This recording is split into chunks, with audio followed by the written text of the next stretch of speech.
بسم اللہ الرحمن الرحیم۔ شروع اللہ کے نام سے جو بڑا مہربان اور نہایت رحم کرنے والا ہے۔ السلام علیکم ورحمۃ اللہ وبرکاتہ۔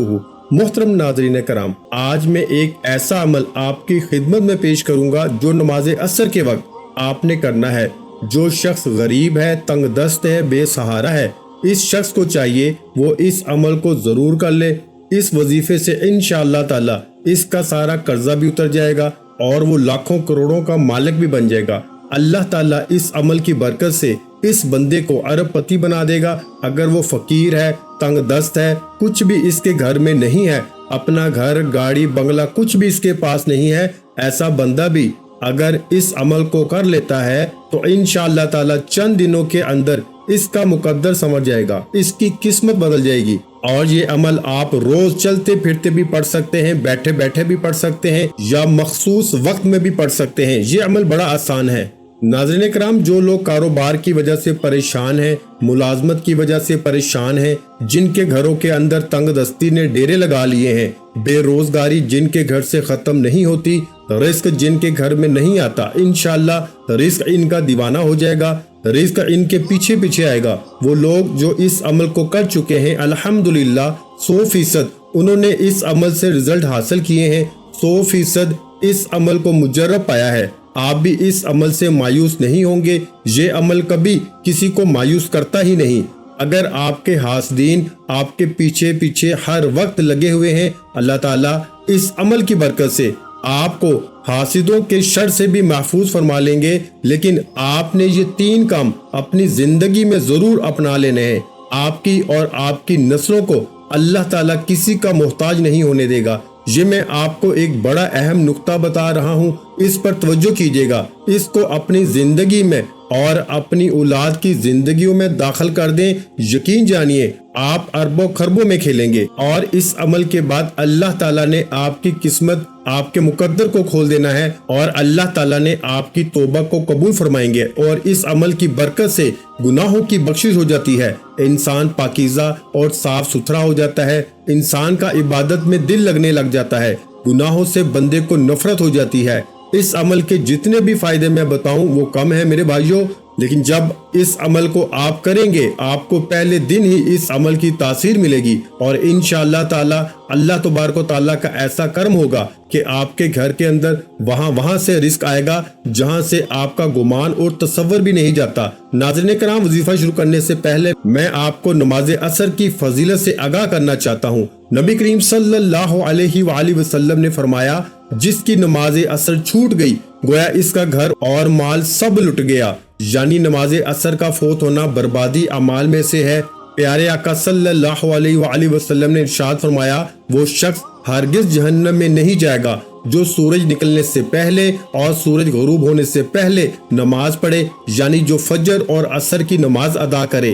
حضرت جریر بن عبداللہ رضی اللہ تعالیٰ عنہ فرماتے ہیں، ہم لوگ نبی کریم صلی اللہ علیہ وآلہ وسلم کی خدمت میں حاضر تھے۔ آپ صلی اللہ علیہ وآلہ وسلم نے 14ویں رات کی چاند کی طرف دیکھا، پھر فرمایا، تم لوگ اپنے رب کو اسی طرح دیکھو گے جیسے اس چاند کو دیکھ رہے ہو۔ اسے دیکھنے میں تم کو کسی بھی قسم کی مشقت اور تکلیف نہیں ہوگی۔ اس لیے اگر تم سے سورج کے طلوع ہونے سے پہلے اور غروب ہونے سے پہلے عصر کی نمازوں کے پڑھنے میں کوتاہی نہ ہو سکے تو ایسا ضرور کرو۔ پھر آپ نے اس آیت مبارکہ کی تلاوت کی۔ ترجمہ، سورج نکلنے اور غروب سے پہلے اللہ کی پاکیزگی بیان کرو۔ حدیث پاک میں ہے کہ رسول اللہ صلی اللہ علیہ وآلہ وسلم نے فرمایا، جو شخص فجر اور عصر کی نماز پڑھے وہ جنت میں داخل ہوگا۔ ناظرین کرام، اللہ پاک کے جو اسماء حسنہ ہیں ان کو پڑھنے کے بے شمار فضائل و برکات ہیں۔ اسماء حسنہ کی تعداد 99 ہے، اور ان کی تعریف میں ایک حدیث پاک ہے۔ حضور نبی کریم صلی اللہ علیہ وآلہ وسلم کا فرمان ہے کہ اگر کوئی شخص اللہ تعالیٰ کے 99 جو نام ہیں ان کو یاد کر لیتا ہے، یا ان کو پڑھ کے اللہ سے دعا مانگتا ہے، یا ان کے معنی یاد کر لیتا ہے، ان پر عمل کرتا ہے، تو وہ جنت میں جائے گا۔ اللہ پاک کے جو سارے نام ہیں وہ بے شمار فضائل و برکات کے حامل ہیں، اور ان کو پڑھ کر اللہ پاک سے اپنی مشکلات کے حل کے لیے دعا کریں۔ آپ کی جو بھی مشکلات ہیں انشاءاللہ وہ فوراً حل ہو جائیں گی۔ وقت کی نزاکت کو مد نظر رکھتے ہوئے وظیفے کی طرف چلتے ہیں۔ محترم ناظرین کرام، آج کے دن یہ وظیفہ آپ نے نماز عصر کے وقت کرنا ہے۔ اس وظیفے کو عورتیں خاص ایام میں نہیں کر سکتی کیونکہ یہ نماز عصر ادا کرنے کے بعد کا وظیفہ ہے۔ جب آپ نماز عصر ادا کر لیں تو سب سے پہلے آپ نے محمد مصطفیٰ صلی اللہ علیہ وآلہ وسلم کی ذات گرامی پر 11 بار درود شریف پڑھنا ہے۔ درود پاک آپ کوئی سا بھی پڑھ سکتے ہیں، آپ صلی اللہ علیہ وآلہ وسلم پڑھ لیں یا آپ صلی اللہ علی محمد پڑھ لیں۔ بہتر تو یہ ہے کہ آپ درود ابراہیمی پڑھ لیں۔ ایک دفعہ میرے ساتھ بھی ثواب کی نیت سے پڑھ لیں۔ اللہم صلی علی محمد وعلی آل محمد کما صلیت علی ابراہیم وعلی آل ابراہیم انکا حمید مجید۔ اللہم بارک علی محمد وعلی آل محمد کما بارکت علی ابراہیم وعلی آل ابراہیم انکا حمید مجید۔ جب 11 مرتبہ آپ لوگ درود پاک پڑھ لیں، بڑے اطمینان سے بڑے سکون سے پڑھیے گا، تو اس کے فوراً بعد آپ نے اپنے مقصد کی نیت کرنی ہے۔ ہر انسان کا مقصد الگ ہے، ہر انسان کی حاجت الگ ہے، ہر انسان کی خواہش الگ ہے۔ آج جس کو جو چاہیے، جتنا چاہیے، جیسے چاہیے، اپنے تمام مقاصد کی نیت کیجیے گا۔ آپ اگر نیا گھر چاہتے ہیں گھر مانگ لیں، گاڑی چاہتے ہیں گاڑی مانگ لیں، من پسند نوکری کے لیے، من پسند شادی کے لیے، قرض سے نجات کے لیے پڑھ لیں۔ الغرض جو بھی آپ کا مقصد ہے، اپنے مقصد کی نیت کرتے ساتھ ہی فوری طور پر آپ نے ایک بار اعوذ باللہ من الشیطان الرجیم بسم اللہ الرحمن الرحیم پڑھ کے وظیفے کا آغاز کرنا ہے، اور سب سے پہلے نمبر پر آپ نے اللہ کے یہ 2 نام یا اللہ یا رحمان پڑھنے ہیں۔ کیسے پڑھنے ہیں اور کتنی بار پڑھنے ہیں توجہ کیجیے گا۔ یا اللہ یا رحمان ایک بار ہو گیا، یا اللہ یا رحمان 2 بار ہو گیا، یا اللہ یا رحمان 3 بار ہو گیا۔ اس طرح سے آپ یا اللہ یا رحمان کو ہاتھ کی انگلیوں پہ پڑھ لیں یا تسبیح کے دانوں پہ پڑھ لیں۔ آپ نے صرف 100 بار یعنی 100 دانوں کی ایک تسبیح پڑھنی ہے، اور یاد رہے عصر کی نماز کے بعد آپ نے یہ ایک تسبیح کرنی ہے۔ انشاءاللہ اس سے آپ کے رزق میں برکت ہوگی، جو شر ہیں وہ آپ سے دور چلے جائیں گے، اور خیر ہی خیر اور عافیت کا معاملہ ہوگا۔ جب آپ 100 بار یعنی ایک تسبیح یا اللہ یا رحمانو کی پڑھ لیں، تو اب دوسرے نمبر پر آپ نے 3 دفعہ میرے بھائیوں سورۃ الاخلاص پڑھنی ہے۔ سورہ اخلاص کی تلاوت سماعت فرما لیں۔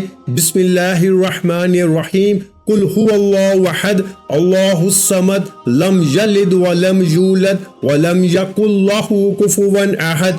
حضرت انس بن مالک رضی اللہ تعالیٰ عنہ نبی کریم صلی اللہ علیہ وآلہ وسلم سے روایت کرتے ہیں، جو شخص روزانہ 200 مرتبہ قل هو اللہ احد پڑھے تو اس کے 50 سال کے گناہ اس کے نامہ اعمال سے مٹا دیے جاتے ہیں۔ البتہ اس پہ اگر قرض ہو تو وہ معاف نہیں ہوتا جب تک ادا نہ کرے یا صاحب حق معاف نہ کرے۔ ایک اور حدیث پاک میں ہے، حضرت انس نبی کریم صلی اللہ علیہ وآلہ وسلم سے روایت کرتے ہیں کہ جو شخص سوتے وقت دائیں کروٹ پر لیٹ کر 100 مرتبہ قل هو اللہ احد پڑھے تو قیامت کے دن اللہ اس سے فرمائیں گے، اے بندے دائیں جانب سے جنت میں داخل ہو۔ یعنی آپ اس عمل سے اندازہ لگا سکتے ہیں کہ چھوٹا سا کام ہے، چھوٹا سا عمل ہے، اور اس کی فضیلت تو اجر کتنا زیادہ ہے۔ ایک آدمی کو سورہ اخلاص سے بہت محبت تھی، اور اس محبت کی وجہ سے وہ اس سورت کو ہر نماز کے قرات کے اختتام پہ پڑھتے تھے۔ اللہ تعالیٰ نے اس سورت سے محبت کی وجہ سے اس سے جنت میں داخل کر دیا۔ ایک اور حدیث میں آیا ہے کہ رسول اللہ صلی اللہ علیہ وآلہ وسلم نے اس صحابی کے متعلق جو امام تھے اور ہر نماز میں قل هو اللہ احد ضرور پڑھا کرتے تھے، اور جب ان سے اس کا سبب دریافت کیا گیا تو کہا مجھے اس سورت سے بے حد محبت ہے۔ فرمایا اس شخص کو خبر دے دو کہ بے شک اللہ تعالیٰ بھی اس شخص سے محبت کرتے ہیں۔ اس کے علاوہ سورہ اخلاص کے بہت سارے فوائد ہیں۔ نمبر 1، اللہ رب العزت 300 غضب کے دروازے بند کرے گا، مثلا دشمنی، قرضہ، فتنہ وغیرہ۔ نمبر 2، اللہ تعالیٰ 100 دروازے رحمت کے کھول دے گا۔ نمبر 3، اللہ تعالیٰ 300 دروازے رزق کے کھول دے گا، اللہ تعالیٰ غیب سے رزق دے گا۔ نمبر 4، اللہ پاک اپنے علم سے علم دے گا۔ نمبر 5، 36 قرآن پاک پڑھنے کا ثواب ملے گا۔ نمبر 6، 50 سال کے گناہ معاف ہوں گے۔ نمبر 7، اللہ پاک جنت میں 20 بنگلے دے گا۔ میرے بھائیوں، یہ وظیفہ کرنے کی خاص عصر کے بعد تاکید کی گئی ہے اور اس کے لیے عصر کی نماز پڑھنا بے حد ضروری ہے۔ یعنی آپ نماز پڑھے بغیر یہ وظیفہ کریں گے تو وظیفہ کارآمد نہیں ہوگا۔ نماز عصر کے چند فضائل اور اس کی اہمیت ہم آپ کی خدمت میں پیش کرتے ہیں۔ فرمان مصطفیٰ صلی اللہ علیہ وآلہ وسلم ہے کہ تم میں سے کسی کے اہل و مال میں کمی کر دی جائے تو یہ اس کے لیے بہتر ہے جس کی نماز عصر فوت ہو جائے۔ اس کے علاوہ جس کی نماز عصر جاتی رہی، اس کا اتنا بڑا نقصان ہو گیا کہ گویا اس کا خاندان اور مال سب تباہ ہو گیا۔ حضرت موسیٰ رضی اللہ تعالیٰ عنہ سے روایت ہے کہ نبی پاک صلی اللہ علیہ وآلہ وسلم نے فرمایا کہ جس نے ٹھنڈے وقت کی 2 نمازیں پڑھی، فجر اور عصر کی نماز، تو وہ جنت میں جائے گا۔ اس کے علاوہ ایک اور نبی پاک صلی اللہ علیہ وآلہ وسلم کا فرمان ہے کہ عصر کے بعد کا جو وقت ہے یہ قبولیت کا وقت ہوتا ہے۔ اس وقت میں اللہ پاک سے اگر کچھ بھی سچے دل سے مانگا جائے تو وہ فوراً مل جاتا ہے۔ جب آپ یہ دونوں اعمال بتائے گئے طریقے سے پڑھ لیں تو اس کے بعد آپ وہی درود پاک آخر میں 11 مرتبہ پڑھ لیں جو آپ نے عمل کے شروع میں پڑھا تھا۔ اب آپ دونوں ہاتھ اٹھا کے اللہ تبارک و تعالیٰ سے جو بھی مانگیں گے اللہ پاک آپ کو عطا فرمائیں گے۔ یہ عمل کرنے سے آپ کی جتنی بھی دولت کی تنگی ہے فوری طور پر ختم ہو جائے گی۔ آپ جیسے ہی یہ عمل کریں گے آپ مالا مال ہو جائیں گے، آپ کی بند قسمت کے تالے کھل جائیں گے، آپ کی غیب سے مدد ہوگی۔ آپ یہ ایک تسبیح بتائے گئے طریقے کے مطابق پڑھ لیجئے، میرا رب راضی ہو جائے گا، اور میرا رب جب راضی ہو جائے گا اتنا نوازے گا کہ آپ کو خود بھی سمجھ نہیں آئے گی کہ کہاں کہاں سے دولت آ رہی ہے۔ جب آپ نے یہ عمل کرنا ہے، یہ وظیفہ کرنا ہے، انشاءاللہ ایسی ایسی جگہوں سے اللہ پاک آپ کو رزق عطا کرے گا جہاں سے آپ گمان بھی نہیں کر سکتے۔ یہ عمل ایسا مضبوط ہے کہ بھکاری بھی کرے تو بادشاہ بن جائے گا، غریب کرے تو غنی ہو جائے گا، امیر ہو جائے گا، دولت مند ہو جائے گا۔ آپ اس وظیفے کو لازمی کیجئے گا، انشاءاللہ اس وظیفے کی بدولت آپ کی ہر حاجت اللہ تبارک و تعالیٰ پوری فرما دیں گے انشاءاللہ۔ دعا ہے کہ اللہ پاک میرا سنانا اور آپ کا سننا اپنی پاک بارگاہ الہی میں قبول و منظور فرمائے، آمین۔ ویڈیو اچھی لگی ہو تو ویڈیو کو لائک کر دیں۔ مزید اسلامک وظائف سننے کے لیے ہمارے چینل اسلامک وظائف پیڈیا کو سبسکرائب کر لیں، اور محترم ناظرین کرام، اپنے رزق میں برکت، وسعت اور کشادگی کے لیے اللہ کے 99 ناموں میں سے ایک نام کمنٹ سیکشن میں لازمی لکھ دیا کریں۔ جزاک اللہ۔